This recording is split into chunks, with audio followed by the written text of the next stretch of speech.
Do reviewers need to finish or beat a game before they review it? This was a question asked during Elden Ring's release because of the sheer size of the game and how many people were not able to finish it before the embargo was lifted. And thus, I think most can agree, the answer is no.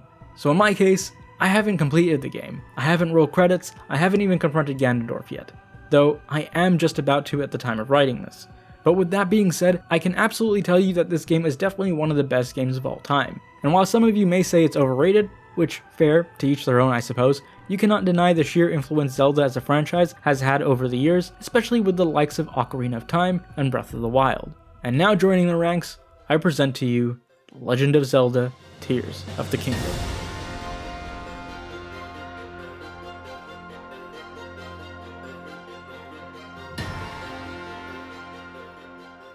While not my favorite game, as I do find it to be somewhat outdated at this point, I wholeheartedly understand why Ocarina of Time had been crowned king by so many people. It was a massive step up from any previous entries in the series and was something completely new and was just an impressive feat and grand spectacle at the time. It shaped the childhoods of many and shaped the future of gaming then on. I'd argue it has an even bigger impact on what has made gaming today than even Resident Evil 4 did. And that game didn't make ripples, it made waves. Then in 2017, Nintendo stepped it up and continued to reinvent the franchise and breathe new life and push it into a new direction. It has influenced tons of games since then, and we wondered just how they can improve on it this time around. Nintendo didn't reinvent the wheel here for Tears of the Kingdom, but for it to be Game of the Year, they didn't need to. They simply took what worked and added to it, and it really makes Breath of the Wild feel like a tech demo in a lot of ways. It's a lot like the difference between God of War 2018 and God of War Ragnarok, because they are direct sequels of each other. That being said, I know Aonuma said that moving forward, they would continue to build on this formula, but as much as I enjoyed my time re-exploring Hyrule just as we did a few years back, there's something here that still makes me miss the traditional and more linear style a bit.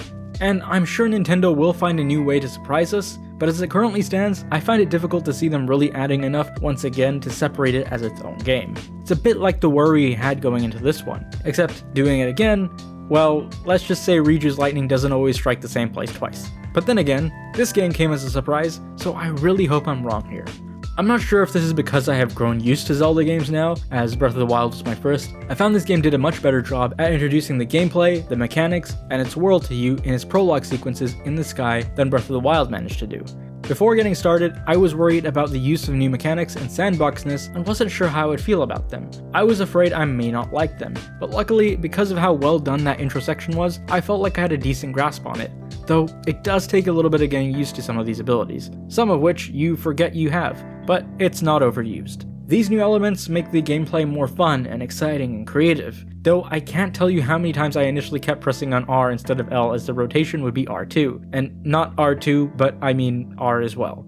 In terms of difficulty, I would say that this game is harder than Breath of the Wild. Not Souls level, but I definitely found myself dying and still getting one-shotted far more often than I remember in Breath of the Wild. Every enemy encounter, many of the boss fights, many of the puzzles, they all proved to be more difficult than its predecessor. That is because Nintendo really wanted to double down on everything they did in Breath of the Wild and ramp it up. That means that if you weren't a fan of Breath of the Wild and how much I diverged from the traditional Zelda formula, you definitely would not be here. The shrines here are quite different from the last one. They offer more unique and creative ways for you as the player to figure out how to solve them, much like the rest of Hyrule. It does make things more challenging and interesting, but feel really fatigued from them after a while. Sure, the shrines themselves are different, but it often felt like the same song and dance we had already gone through once. It felt far more grindy this time, as it was something that we had already done before. And obviously, I am aware that these are completely optional and Nintendo isn't forcing you to complete them, but they still are a very integral part of the game that helps Link in his journey, especially if you are not as skilled as some players are. I had spent most of my time doing shrines to unlock new heart containers, as I had felt like those were more important to upgrade for many of the combat encounters.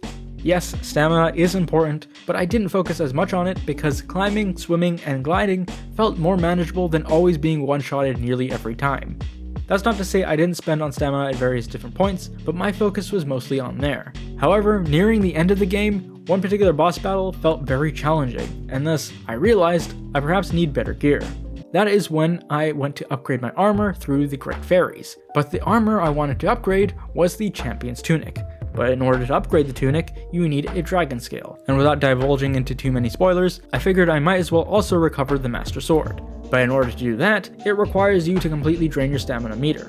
And to do that, you need 2 full rings of stamina, which was something I did not have, and thus the grinding of more shrines began. And when you've done so many of them already, it does start to feel a bit tedious to find them. It ought to be here, but it isn't. But I do think that there is something to be said about how this is only how I felt after spending 80 hours. 80 hours? I really spent that. I mean, makes sense, but wow. I spent 80 hours in Hyrule, and while I am almost done, I still have at least another hour or 2 to wrap things up. But when comparing this to another game, Assassin's Creed Valhalla, Assassin's Creed Valhalla, I spent around the same length of time in that game while also rolling through credits. Yet that one took months to get through, whereas this was less than 2 weeks and hadn't even played every single day.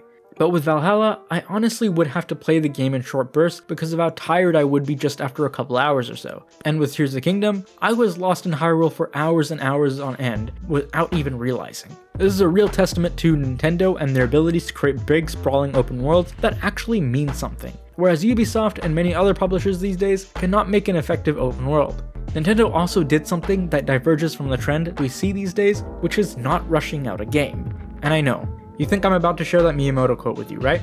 But no, I won't, because there is no evidence that was even him. But what I will share is a tweet from Gene Park of the Washington Post, who said, quote, Eiji Aonuma said when he announced in March 2022 a delay for Zelda Tears of the Kingdom, the game was pretty much complete. The last year was spent on polish, making sure that the wild physics of the game just work, end quote. It is unfortunate that this is out of the ordinary, but other devs and publishers, take notes. And yes, I can already hear some people complaining about how this game is only 1080-30. But from my own personal experience, Nintendo does such a great job with optimization and the quality of games themselves, covers extra ground for defense or scoring, most of the time, that you almost forget that this is running on effectively 10-year-old hardware. But that is also the key word, almost. Because it is honestly quite surprising how many of these games can even run on these. And games like Tears of the Kingdom are really pushing the hardware to its limit. Somehow, in my own personal experience, I did not encounter any frame drops or stuttering or any noticeable pop-in or any performance issues really. And the laggy footage you may see here is not a result of the game itself, rather the capture card I use. But that is the magic of Nintendo. They really are the Apple of the games industry. Great optimization, but overpriced. Link's new abilities feel more robust than they did in Breath of the Wild, yet for about the first 10 hours or so, I would often forget to use my abilities, namely the Ascend ability, which allows you to, well, ascend. And there were so many moments where I would feel almost defeated until I remembered to use it. This isn't the fault of the game, by the way. This is more of a PSA, simply a reminder if you do plan on playing it, because so many other people online I've seen would often forget too. But the abilities here are really cool, and you probably will find yourself using Ultra Hand the most often, and it's quite literally the crux of the whole game, the glue that holds it together, pun intended.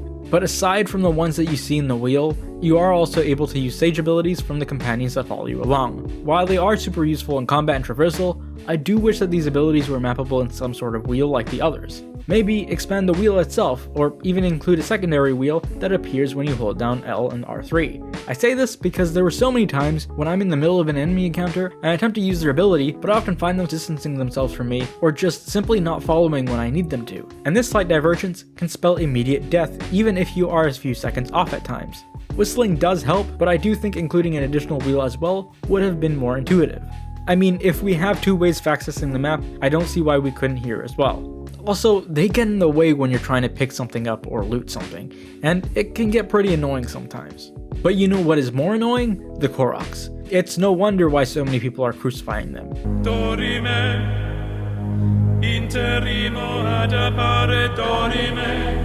I mean, sure, I can help you reach your friend if he's on a cliff somewhere, but come on, this one is walking distance. Surely you can get up and get there on your own.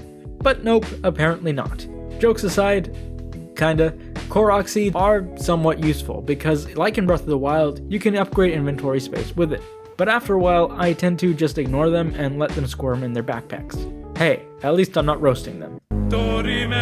Now, I've seen some people ask this before at least. Does this connect to Skyward Sword? And that's a perfectly reasonable question, as they did just release an HD port of Skyward Sword back in 2021 to tie us down until Tears of the Kingdom, and many assume that because we'd be visiting the Sky Islands, that it would have some direct connection, especially considering the series, including this one, has a history with time travel. And while there are some loose connections here and there, like the Sky Islands, the robots, the wind blowing, and the amiibo set, there isn't something that really directly references it.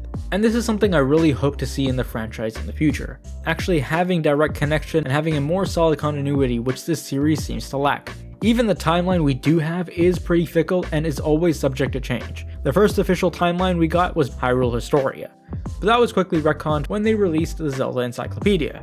And now with Tears of the Kingdom and its lore making things messier and more convoluted, I imagine we will see yet another revamp soon. Though if they do decide to, I hope Age of Calamity fits in there somewhere as a branching timeline, because I really loved that game and would love to see it somewhat canonized. But what we got here was still a pretty great story. The main story is told in a similar fashion to Breath of the Wild, but in my opinion, they managed to tell it better. And aside from doing all the quests, you do also learn a lot through doing all the Dragon Tier quests, and piecing them together and rewatching them in order does really make things stick. Again, pun intended. A lot of the heavy lifting here though is done by the performances, especially Matt Mercer as Ganondorf. Speaking of Sky Islands, I do wish that there was more of a reason to visit them beyond that first section, because I felt that they were marketed in a way that we would be spending at least half of our time up there.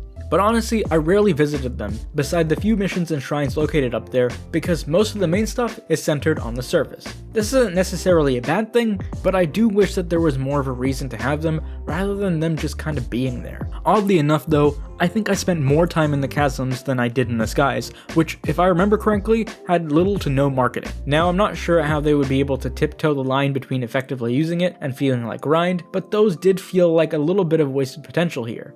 But I will say that the inclusion of these is proof that the game is a lot more than just $70 DLC, as some people claim.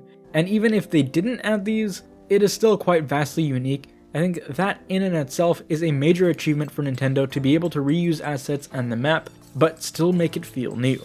While some may see both Breath of the Wild and Tears of the Kingdom as a far cry from the series, and no, I don't mean the Ubisoft franchise, there is without a doubt innovation and creativity present within them. But even from the two games, Nintendo was able to introduce new mechanics and abilities in Tears of the Kingdom that make gameplay more exciting and enjoyable, and the learning curve is surprisingly and relatively not as high as I was expecting. Of course, unless you play a lot of sandbox games like Minecraft, you probably won't be building giant mechs anytime soon. But even so, you still will have a very fun time returning to Hyrule. The difficulty level in Tears of the Kingdom is higher than Breath of the Wild, presenting challenges in enemy encounters, boss fights, and puzzles that flex creativity. Nintendo's optimization prowess is commendable, as Tears of the Kingdom runs surprisingly smoothly on very outdated hardware, at least in my experience. The game's visual quality and overall performance is quite impressive, given that fact, which reinforces Nintendo's reputation for delivering polished experiences. Again, most cases. I also appreciate the game's ability to captivate and immerse players for hours on end, which isn't something you always see. A few slightly negative takes towards this game are more nitpicks or hopes more than anything, but the lack of a direct connection to Skyward Sword and the Zelda series as a whole leaves a lot to be desired. I hope for a stronger and more solid narrative foundation in future installments. Though, the storytelling in Tears of the Kingdom, in my opinion, is superior to that of Breath of the Wild, with main quests and Dragon Tier quests providing an engaging narrative experience. The Sky Islands I'd regard as a somewhat underutilized feature, with the initial expectations of spending more time there not fully met. Despite this, the game's uniqueness and successful incorporation of reused assets is far from being mere DLC and offers a fresh experience. It feels as though Nintendo are more confident here, and it shows. In summary, while I may have not completed this game, my experience and observations in The Legend of Zelda Tears of the Kingdom lead me to confidently proclaim this as one of the best games of all time.